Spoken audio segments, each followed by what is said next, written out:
The Ghostbusters Afterlife trailer is out, and we've had a chance to go through and find the Easter eggs and do a breakdown of the trailer. We'll go over who the villain will be, what's up with that ghost that looks like Slimer, and tons more. But if you haven't seen the Ghostbusters Afterlife trailer, be sure to check out my reaction video if you haven't already. Now let's get started with the Ghostbusters Afterlife breakdown. The Ghostbusters Afterlife trailer starts out with a bunch of kids riding in a 1979 Ford Ranchero GT. The date 1979, interestingly enough, is when Dan Aykroyd actually left the show Saturday Night Live. Soon after that, Dan read a parapsychology article that gave him the idea for the first Ghostbusters movie. Next we see Trevor talking to a girl that he meets and explains that his family is completely broke. Then his mom pulls an eviction notice off the door, so this kind of sets up the move to the fictional town of Summerville, Oklahoma. Next, they are carrying out their luggage in the move, but you can tell from the toolbox that Phoebe is carrying that she likes to work on gadgets. In the next scene, we get a look at Phoebe and Trevor together, and the first thing that I notice is that both of them have dark curly brown hair. And Phoebe, she looks a lot like Egon Spengler in this shot. Same glasses that Egon wears and everything. When the family arrives at what looks like Egon's home, there's a very old house that has spires, satellite dishes, and antennas. Then there's 3 storage tanks that have metal rods that are coming out of them. I'm thinking that this could be some kind of power source that Egon is using for a ghost containment tank. And then over on the right is an old barn with a collapsed roof. This is where I think the Ecto-1 is being stored that we saw in the original teaser trailer. There's also some old cars in the yard, which might be what's used to keep the Ecto-1 running. And then back to Trevor. He apparently makes some friends after moving to Oklahoma, and they take him out to check out an old mine. Trevor has his chat interrupted when the mine elevator seat just suddenly shakes, and then the kids see a green glow that's coming from a deep mine shaft. And then there's an explosion that comes out of the mine with what looks like a real nasty Class 5 roaming vapor. Phoebe is here talking to Mr. Gruberson, who is showing her a map of Oklahoma, and from this photo, it looks like the center of all the ghost activity is coming from real-life El Reno, Oklahoma. Also in this picture, you can see some green slime that's on the map, which might be where ghost activity is actually happening around the town. Or it could just be slime. Then there's some earthquake activity and a glimpse of Trevor and the family in Egon's house, along with some symmetrically stacked books, just like they were in the library in the first movie. Then we see the family under the table. That is definitely a throwback to Ghostbusters 2 when the team got under the table in the courthouse. Next we see that Phoebe notices a wood piece that's out of place in the living room floor, and we find out that it's a puzzle floor that has a hidden compartment where she finds a ghost trap and takes it to school to show to her friend and Mr. Gruberson. And I think that this little boy might be the 4th Ghostbuster in their group, along with Trevor and Phoebe and the girl that we saw at the beginning of the trailer. And then this is where we find out that Mr. Gruberson is apparently their summer school teacher, and he explains to them that the box that they found is actually a ghost trap. Whoa, killer replica. A replica of what? A ghost trap?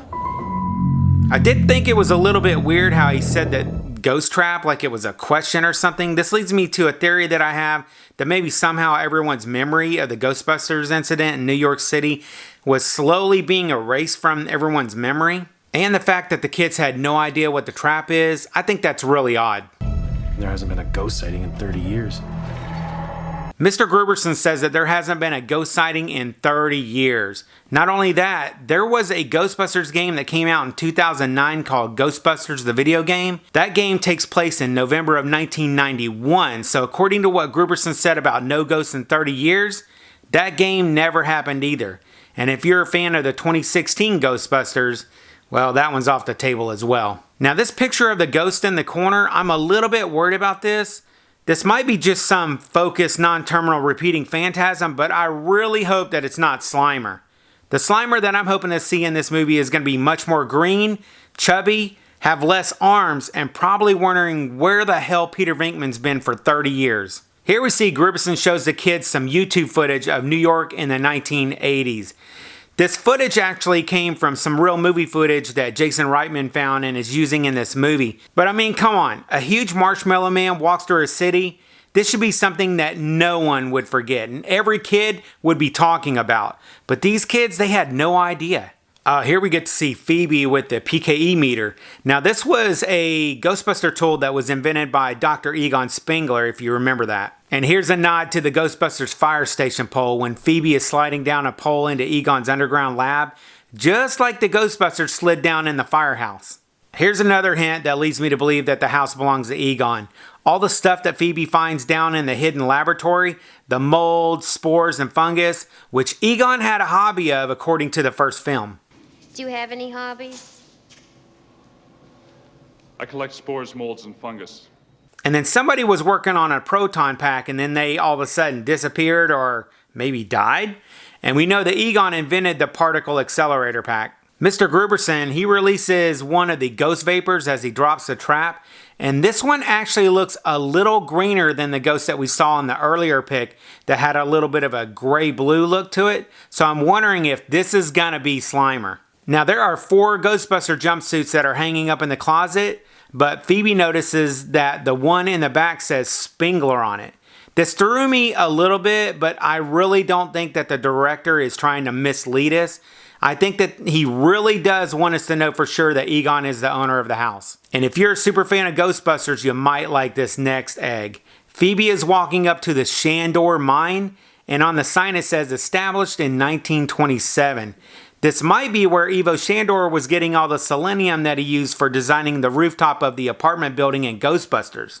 The structure of this roof cap is exactly like the kind of telemetry tracker that NASA uses to identify dead pulsars in deep space. Cold riveted girders with cores of pure selenium. The whole building is a huge superconductive antenna that was designed and built expressly for the purpose of pulling in and concentrating spiritual turbulence. And if you remember from the first Ghostbusters movie, the building that Dana Barrett lived in was built by Ivo Shandor, and he was a leader of the cult of Gozor. Call it luck. Call it karma. I believe that everything happens for a reason.